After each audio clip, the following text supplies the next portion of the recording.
নমস্কার, আমি ডক্টর তাপস কুমার পাল। আর আমাদের এই ফিজিওম্যাক্স অর্গানাইজেশনের এডুকেশনাল হাব চ্যানেলে আপনাদের সবাইকে স্বাগত।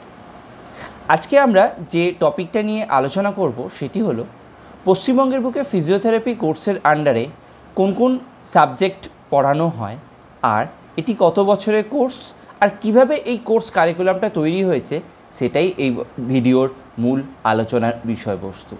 কিন্তু এই ভিডিও বানানোর প্রধান কারণ হলো রিসেন্টলি 2023-এ পশ্চিমবঙ্গে ফিজিওথেরাপি কোর্সে একটু রদবদল করা হয়েছে। এই কোর্সে ন্যাশনাল কারিকুলাম ফর ফিজিওথেরাপি তার আন্ডারে কিছু চেঞ্জ করা হয়েছে। সেই চেঞ্জ ওয়াইজই এই নতুন সিলেবাস বা পাঠ্যক্রম তৈরি করা হয়েছে, সেই জন্য আমাদের এই ভিডিও। এর আগের ভিডিওতে আমি অলরেডি আপনাদের জানিয়েছি যে আমাদের এই পশ্চিমবঙ্গের বুকে কোন কোন কলেজে ফিজিওথেরাপি পড়ানো হয় বা ফিজিওথেরাপির ব্যাচেলার ডিগ্রি পড়ানো হয় সেটার সম্বন্ধে। আর আজকে আমরা জানব এই ফিজিওথেরাপি কোর্স সম্বন্ধে বা এই কোর্সে কি কি সাবজেক্ট কোন ইয়ারে পড়ানো হয় সেই সম্বন্ধে। তো ভিডিও শুরু করার আগে তোমাদের জানাই, যারা এই ভিডিওটি প্রথমবারের জন্য দেখছো তারা কিন্তু অবশ্যই এই চ্যানেলটাকে সাবস্ক্রাইব করে দিও, আর যারা কিন্তু এই পুরনো চ্যানেলের পুরনো সাবস্ক্রাইবার তারা কিন্তু ভিডিওটি লাইক করতে ভুলো না।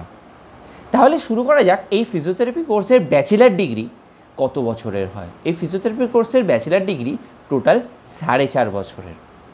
এই 4.5 বছরের কোর্সটি এমনভাবে ডিভাইড করা থাকে যেখানে 4 বছরের থিওরি উইথ প্র্যাকটিক্যাল আর 6 মাসের কম্পালসারি রোটেটারি ইন্টার্নশিপের ব্যবস্থা থাকে।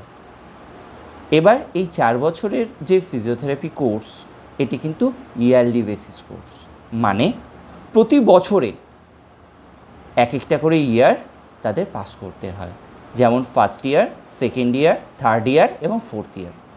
এবার আমরা শুনবো যে ফার্স্ট ইয়ারে কোন কোন সাবজেক্ট পড়ানো হয়। ফার্স্ট ইয়ার যেটি 1 বছরের কোর্স, সেখানে যে মূল সাবজেক্টগুলো পড়ানো হয় সেটি হলো anatomy, physiology, biochemistry, exercise therapy 1, electrotherapy 1। এই 5টি সাবজেক্ট অলরেডি ফিজিওথেরাপি কোর্স কারিকুলামের মধ্যে ফার্স্ট ইয়ারে ছিল, কিন্তু 2023 থেকে দুটি নতুন সাবজেক্ট এর মধ্যে ইনক্লুড হয়েছে।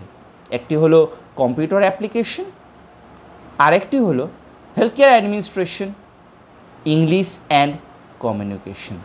তাহলে প্রথম বছরে আমরা 7টা সাবজেক্ট আমাদের স্টুডেন্টদের পড়াই।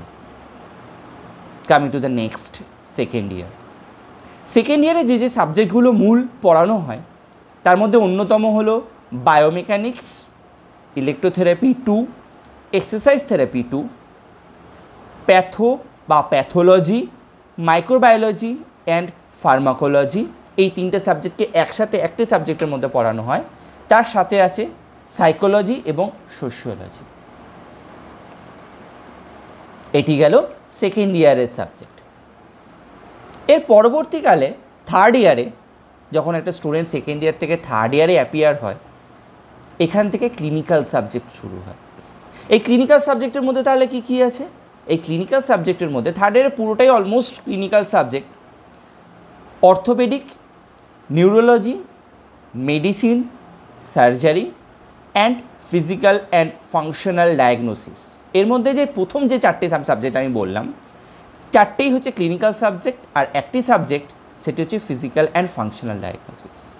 এটা কিন্তু আগেও ছিল, কিন্তু 2023 সালের পর থেকে একটি নতুন সাবজেক্ট এই কারিকুলামের মধ্যে অ্যাড হয়েছে, যেখানে থার্ড ইয়ারে 5টা সাবজেক্টের জায়গায় থার্ড ইয়ারে 6টা সাবজেক্ট এসছে। সেটি হলো রিসার্চ অ্যান্ড মেথোডোলজি। এই রিসার্চ অ্যান্ড মেথোডোলজি আসার পর থার্ড ইয়ারে কিন্তু 6টি সাবজেক্ট শুরু হয়েছে। Coming to the fourth year. Fourth ইয়ারে মেনলি যে সাবজেক্টগুলো পড়ানো হয় তার মধ্যে সবগুলোই কিন্তু physiotherapeutic part of third year, মানে থার্ড ইয়ারে যে ক্লিনিক্যাল সাবজেক্টগুলো পড়ানো হয় তার ফিজিওথেরাপিউটিক ইন্টারভেনশনাল যে সাবজেক্টস সেগুলো কিন্তু ফোর্থ ইয়ারে, যেমন physiotherapy in orthopaedics, physiotherapy in neurology, physiotherapy in medicine, physiotherapy in surgery, physiotherapy in gynaecological condition, like that. আর যেটা আছে তার সাথে হলো রিহ্যাবিলিটেশন। এই 5টা সাবজেক্ট কিন্তু ফোর্থ ইয়ারের সাবজেক্ট। এভাবেই কিন্তু এই 4 বছরের কোর্স কারিকুলামটা কিন্তু সাজানো আছে under West Bengal university of health science. তো তোমরা যারা West Bengal university of health সায়েন্সের আন্ডারে ফিজিওথেরাপি কোর্স পড়বে তারা কিন্তু এই 4 বছরে এই সাবজেক্টগুলোই পড়ছো।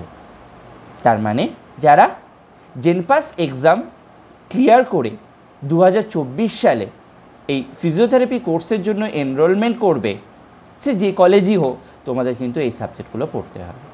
তাহলে এই 4 বছরের পর কি? এই 4 বছরের পর যেটা আছে সেটা হলো 6 মাসের ইন্টার্নশিপ, কম্পালসারি ইন্টার্নশিপ। এটা কিন্তু প্রত্যেকটা কলেজ যে যার নিজের হসপিটাল বা অ্যাসোসিয়েটেড হসপিটালের আন্ডারে এই রোটেটারি ইন্টার্নশিপটা অর্গানাইজ করে, এটা কিন্তু সেই কলেজেরই দায়িত্ব। তো এই গেল আমাদের বিপিটি বা ব্যাচেলার অফ ফিজিওথেরাপির টোটাল 4 বছরের কোর্সের আন্ডারে কোন কোন সাবজেক্ট পড়ানো হয় অ্যান্ড অ্যাবাউট দ্য ইন্টার্নশিপ।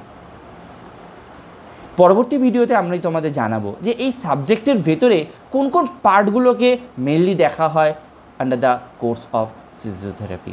তো এরকম আরও জানতে ফিজিওথেরাপি কোর্স সম্বন্ধে, আর ফিজিওথেরাপি যারা পড়তে চায় ফিজিওথেরাপি স্টুডেন্টরা, তারা কিন্তু অনেকেই এখন ফিজিওথেরাপি সাবজেক্টটাকে ভালোবেসে পড়ে। তো তোমরা যারা ফিজিওথেরাপি কোর্সে ভর্তি হবে তারা কিন্তু অবশ্যই সব কিছু জেনে তারপরে কিন্তু একটা সাবজেক্টে ভর্তি হবে। ফিজিওথেরাপি কিন্তু অন্য কয়েকটা সাবজেক্টের মধ্যে it's a core part of the medical subject. কারণ তোমরা এখন জানো ফিজিওথেরাপি এমন একটা পার্ট অফ মেডিকেল ফিল্ড যেখানে এই কোর্সের কিন্তু যারা পাস আউট হয়, কোর্স থেকে যারা পাস আউট হয় তাদের কিন্তু হিউজ অপরচুনিটি। কারণ সে জন্ম থেকে হোক বা মরণকাল পর্যন্ত একটা মানুষের কিন্তু এই ফিজিওথেরাপি চিকিৎসার প্রচণ্ড দরকার পড়ে। সেই জন্যই যারা স্টুডেন্ট, যারা এই 2024 জেনপাস এক্সামের রেজাল্ট বেরোবার পর ফিজিওথেরাপি কোর্সে ভর্তি হবে, তারা কিন্তু জেনে রেখো তোমরা কোন কোন সাবজেক্টগুলো পড়তে চলেছ। তো এই বলেই আজকে চ্যানেলে এই ভিডিও আমি শেষ করছি। নেক্সট ভিডিওর জন্য অবশ্যই কিন্তু এই চ্যানেলটিকে সাবস্ক্রাইব আর ওই যে বেল আইকনটা কিন্তু ক্লিক করতে একদম ভুলবে না। চলো।